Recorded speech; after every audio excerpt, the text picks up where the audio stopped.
গরু ফেলানোর পর প্রথম যে কাজটা সেটা হলো এইখানে একটা হাঁটু দিয়ে দেওয়া। গরু পড়ে গেছে, আমি একটা হাঁটু এইভাবে দিব, যত বড় গরুই হোক না কেন সে গরু উঠে দাঁড়াতে পারবে না। আসসালামু আলাইকুম। কোরবানিতে আমরা গরু শোয়ানো নিয়ে অনেক ধরনের ভীতিকর অভিজ্ঞতা হয় সবার। যেমন অনেক ইউটিউবে আপনার ভিডিও দেখবেন যে গরু শোয়াইতে গিয়ে অনেকে অ্যাক্সিডেন্ট করে ফেলছে, দেখা যাচ্ছে যে আহত হয়েছে।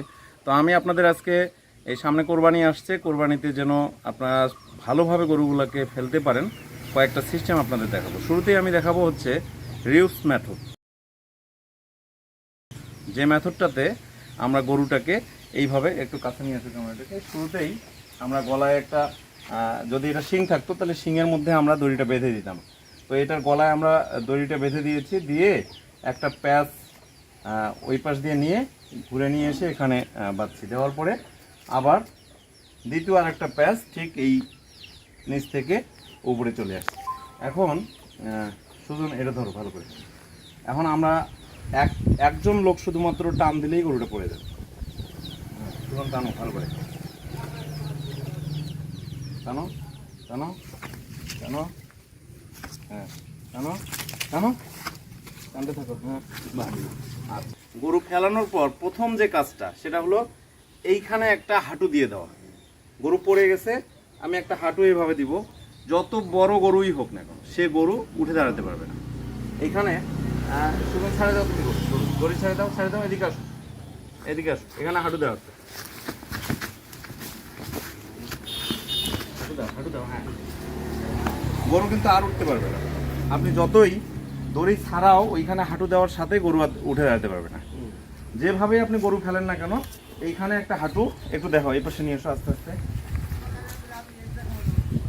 জাস্ট কাঁধের ওখানে একটা হাঁটু দিয়ে দেওয়া। হাঁটু দিয়ে দিলে সে আর দাঁড়াতে পারবে না। ঠিক আছে? হ্যাঁ, এখন ছেড়ে দাও। পুরো গলার দুই পাশে বের করে দিবেন এইভাবে। দেওয়ার পরে একটা এই যে আমি যেভাবে দিই অবশ্যই এইভাবে আমরা উঠায় নেব। উঠায় নেওয়ার পর এইটা দেবো এই পাশে, আর এখানে একটা ক্রস দিয়ে দেবো। দিয়ে এটা এই পায়ের ফাঁক দিয়ে বের করে দেবো, তুমি ওইটা ওই পাশে ফাঁক দিয়ে। হ্যাঁ, এটা হলো ক্রিস ক্রস মেথড। এখন গরুটার সামনে আগায় গেলে এটা পড়ে যাবে, দাঁড়ায় থাকতে পারবে না।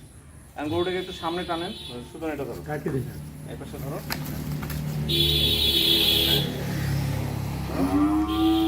হ্যাঁ, গুড।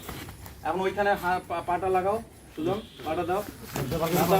হ্যাঁ, দাও। হ্যাঁ, পা ধরে থাকো, পা ধরে থাকো, পাটা। হ্যাঁ, আমি পা ওখানে পড়া মানে গরু আর উঠে দাঁড়াতে পারে না। যদি পায়েও কিছু না পায়, পায়ের কাছে যদি মাটি পায় তাহলে ও উঠে দাঁড়াবে। কিন্তু যখনই আমার এই কাঁধের মধ্যে পা পড়বে, ওরা শক্তি নাই উঠে দাঁড়ানোর।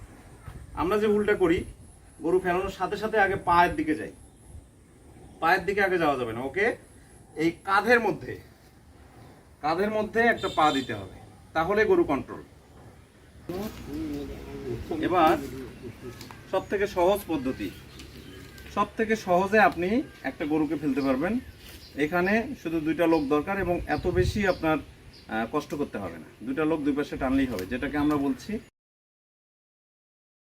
লয়েন মেথড।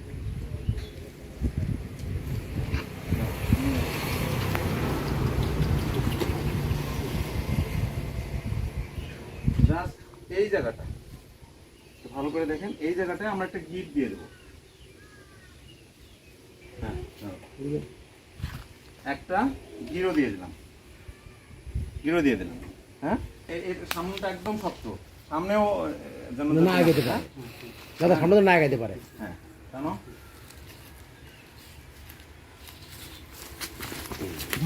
হ্যাঁ, এই হাঁটু দাও এখানে। হ্যাঁ, ধর হাঁটু ধর, হাঁটু ধর, ধর হাঁটু, হাঁটু হাঁটু বোঝো না, হাঁটু।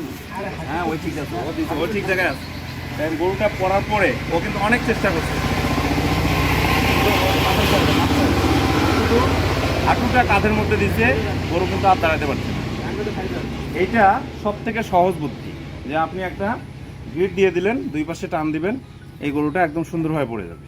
এবং এইখানে গরু ফেলানোর পরে মাথা ছাড়ে দেন, ফেলানোর পরেই দেখেন যে এইখানে কাঁধের মধ্যে পা দেওয়া।